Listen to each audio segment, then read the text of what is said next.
Bienvenidos a UDI Arroba, al programa de Física Conceptual.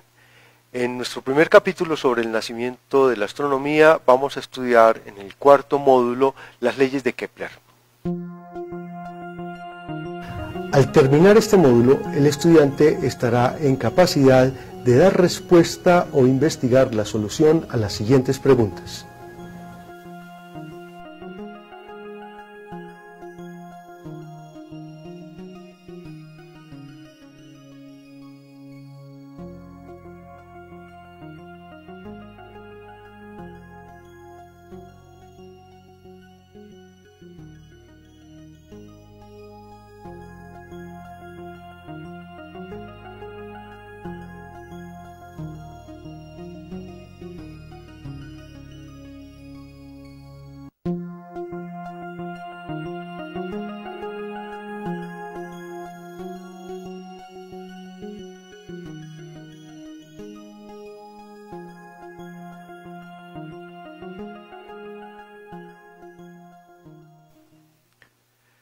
Ya vimos cómo Copérnico hizo una propuesta alternativa al modelo de Ptolomeo, en el que se introduce el cambio revolucionario, y de ahí el nombre y el término y la acepción de la palabra, el cambio revolucionario del centro del universo.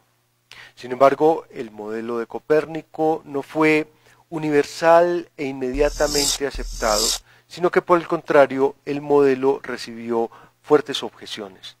En particular, se resultaba chocante la idea de que un aparente conocimiento tan firmemente establecido como era el que la Tierra estaba inmóvil en el centro del universo, tuviera que ser cambiado por la idea de que la Tierra, al igual que los demás planetas, giraba alrededor del Sol. Habían dos objeciones de fondo. La primera de ellas es que Aristóteles ya había dicho que la Tierra estaba en el centro del universo.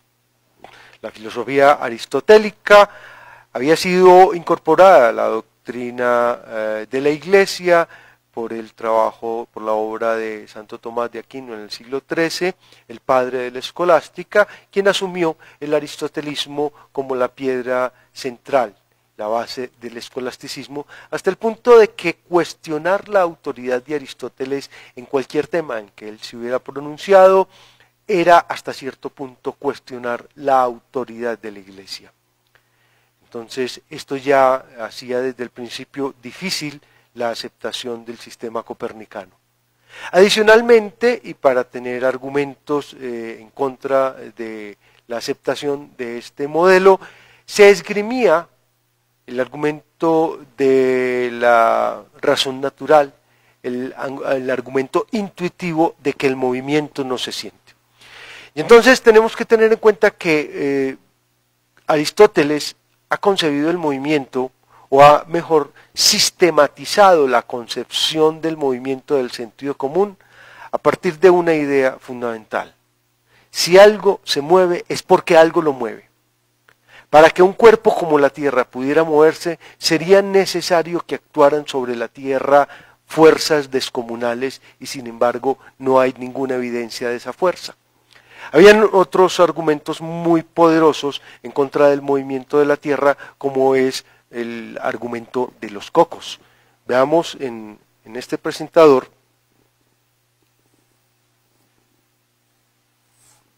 la siguiente situación. Supongamos que estamos mirando la Tierra desde el Polo Norte y que la Tierra gira en esta dirección. Entonces, en lo alto de una palmera se deja caer un coco.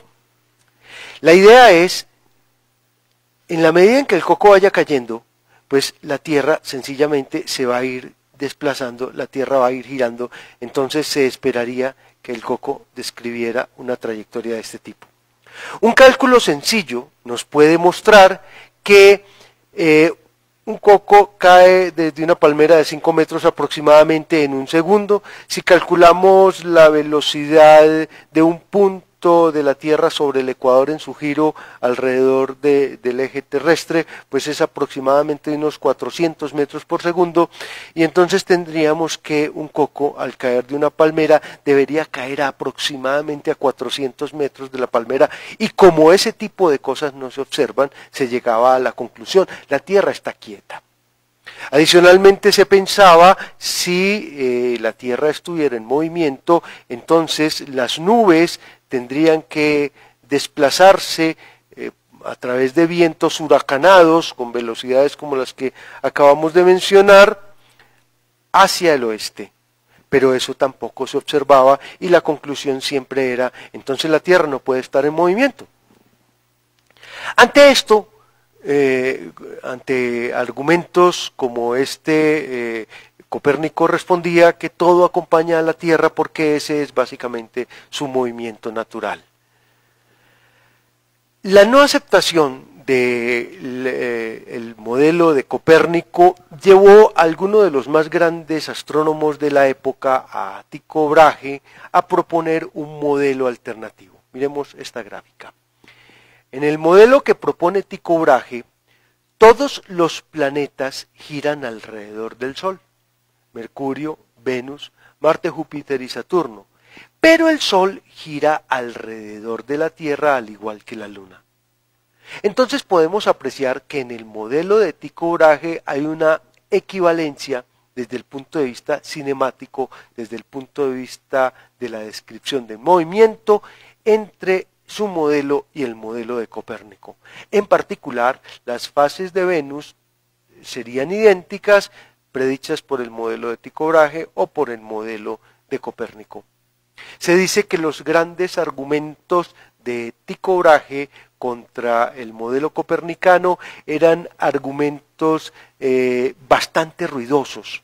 De hecho, él hacía experimentos con cañones, o mejor, argumentaba como si hubiera hecho experimentos con cañones, posiblemente nunca los hizo, diciendo que un cañón disparado hacia el oeste debe tener mucho mayor alcance que un cañón disparado hacia el este, en razón de que cuando se dispara hacia el oeste la Tierra va al encuentro de la bala, en cambio cuando se dispara hacia el este el blanco se aleja de la bala.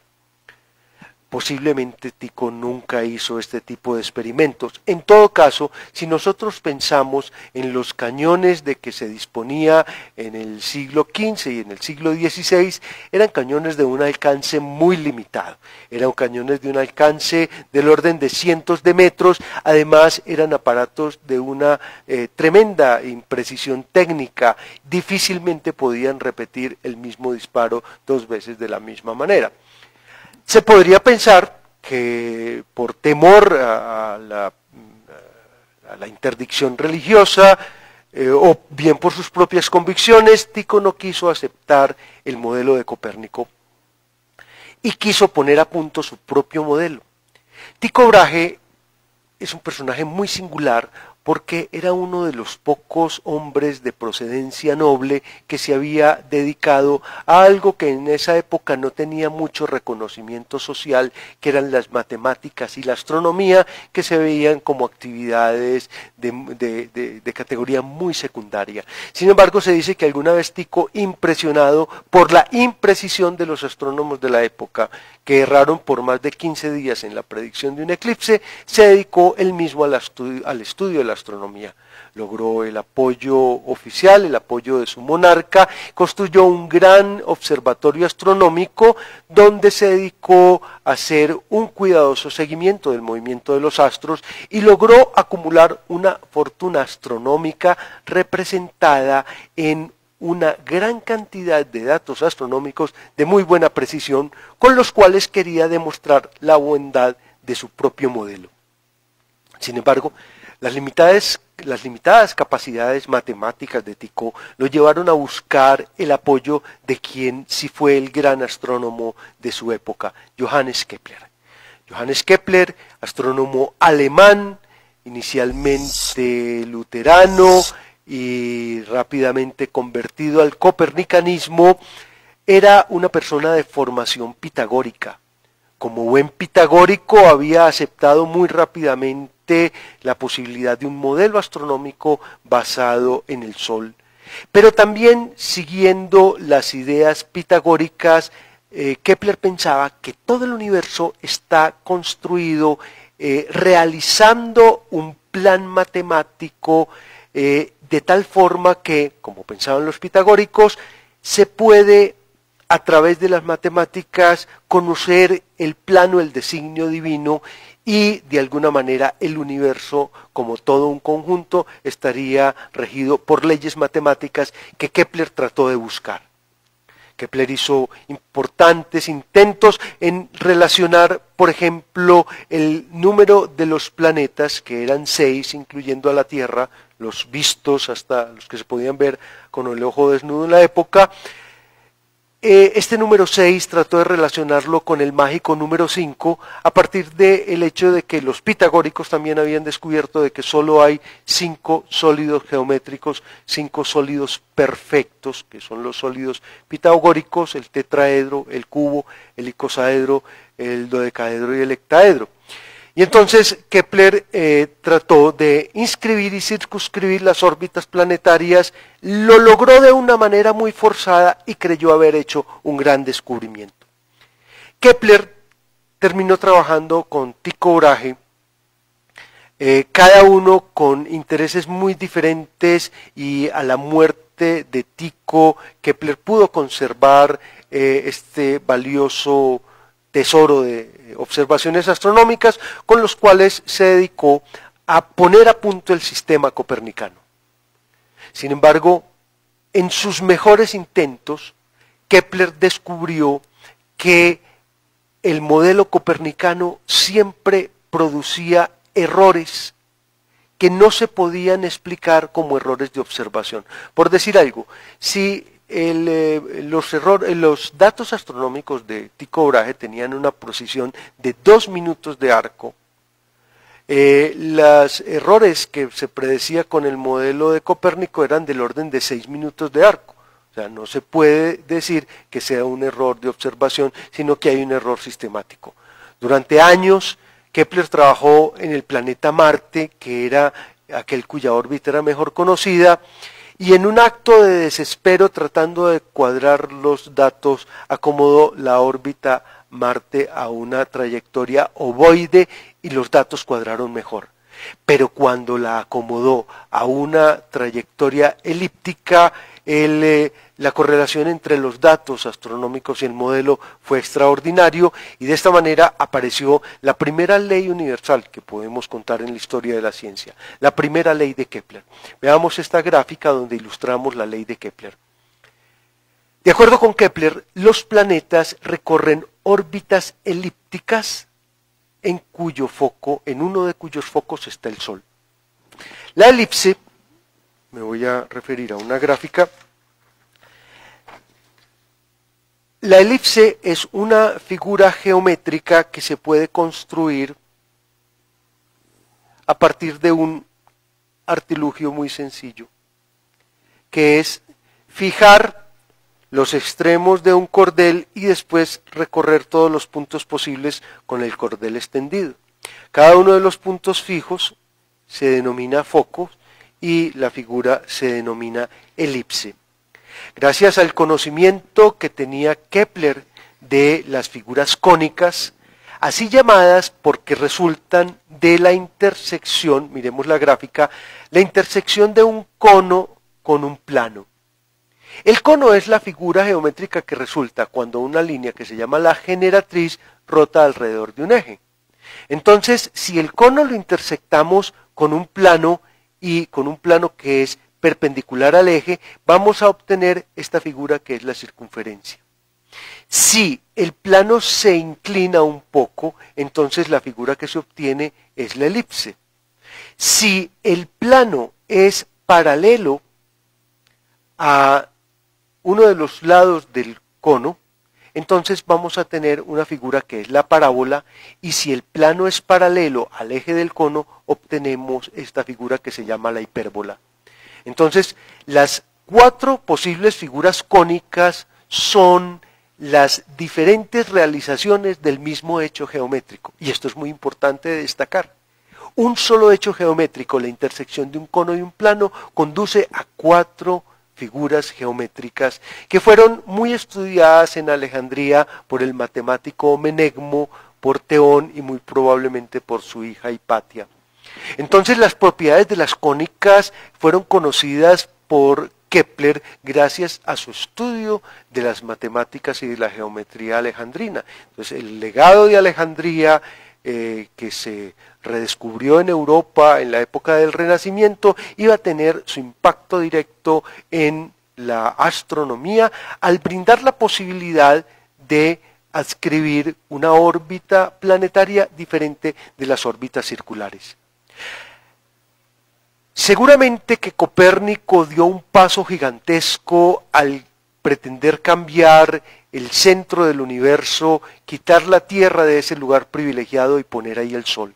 Pero no es menos grande el paso que dio Kepler, quien a pesar de estar completamente imbuido del misticismo pitagórico, fue capaz de desechar el más caro de todos los axiomas de los pitagóricos y de los astrónomos, que es el axioma de la circularidad. Entonces, Kepler resigna la circularidad, Kepler resigna la perfección del círculo a la elipse que en las épocas de los griegos antiguos había sido denominada una curva mecánica, una curva, por decirlo así, de inferior calidad. Entonces, Kepler encuentra regularidades, fijémonos en esta gráfica, sigue buscando regularidades y encuentra regularidades en las irregularidades. Va sentando las bases de la física moderna al encontrar, por ejemplo, que al tener en cuenta el hecho de que el movimiento de un planeta a lo largo de su órbita no es uniforme, sin embargo, él busca una regularidad en este movimiento y encuentra lo siguiente. Si el planeta se demora entre el punto A y el punto B el mismo tiempo que entre el punto C y el punto D, entonces el radio del planeta, del Sol al planeta, barre en estos tiempos áreas idénticas. Esto se llama la ley de áreas del Kepler y establece que las áreas barridas son directamente proporcionales al tiempo o que en tiempos iguales se barren áreas iguales. Esto explica por qué cuando el planeta está más cerca del Sol debe recorrer una distancia mucho mayor para barrer la misma área que cuando está más alejado del Sol. Por lo tanto, el movimiento del planeta en el perihelio, que es el punto más cercano al Sol, es mucho más rápido que el movimiento del planeta en el afelio, que es el punto más alejado del Sol. Esta es la segunda ley de Kepler y es una ley que nos permite calcular la velocidad del planeta en cualquier punto de su trayectoria. Pero no fue esta la única regularidad que encontró Kepler. Siguiendo en su tradición pitagórica, Kepler pensaba que no podía ser casual que las órbitas planetarias tuvieran las dimensiones que tenían, que de alguna manera debía existir una relación matemática subyacente. Cuando Filolao pensó su modelo astronómico compuesto realizando el mágico número 10, también pensó que las relaciones, que los radios de las órbitas de los astros debían satisfacer relaciones matemáticas sencillas como las que satisface la longitud de una cuerda tensa para producir un sonido armonioso. Los pitagóricos supusieron que en su movimiento conjunto el universo se comporta como un maravilloso instrumento musical y permitir establecer las dimensiones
Bienvenidos a UDI Arroba, al programa de Física Conceptual.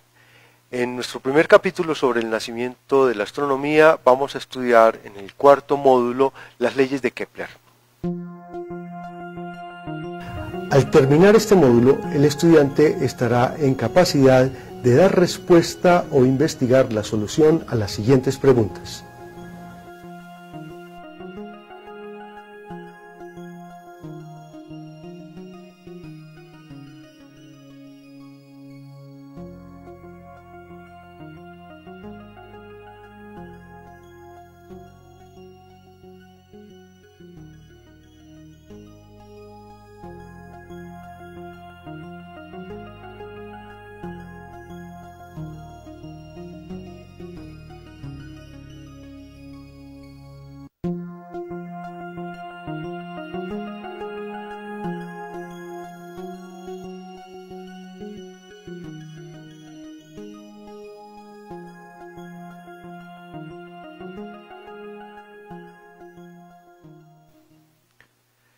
Ya vimos cómo Copérnico hizo una propuesta alternativa al modelo de Ptolomeo, en el que se introduce el cambio revolucionario, y de ahí el nombre y el término y la acepción de la palabra, el cambio revolucionario del centro del universo.